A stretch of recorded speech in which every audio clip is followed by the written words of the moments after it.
কার কাছে শপথ নেবেন সে দাবি আমরা করব না। ওনাদের পছন্দ মতো অ্যাপ্রোপ্রিয়েট অথরিটির কাছে ওনারা নিতে পারেন, আমাদের কোনো অসুবিধা নেই। কিন্তু আমরা দেখতে চাই জুলাই সম্মানিত হয়েছে এবং জুলাই স্বীকৃত হয়েছে। জুলাইকে অসম্মান অশ্রদ্ধা করে স্বীকৃতি না দিয়ে 26-এর এই পার্লামেন্ট নিশ্চয়ই কোনো গৌরবের আসনে বসতে পারবে না। আমরা আশা করেছিলাম তারাও শপথ নেবেন দুইটা, আমরাও নিব দুইটা সকালবেলা।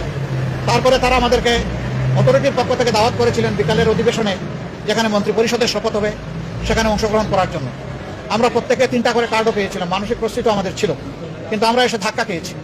আমরা আমাদের জুলাই শহীদদেরকে অশ্রদ্ধা করতে পারি না, জুলাই যোদ্ধাদেরকেও আমরা অশ্রদ্ধা করতে পারি না।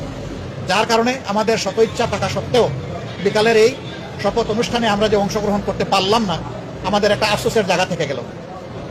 আমরা স্বাচ্ছন্দ্যে যেতে পারতাম যদি আমাদের মতো তারাও 2টা শপথ নিতেন, তাহলে আমাদের কোনো ধরনের কোনো আপত্তির জায়গা থাকতো না।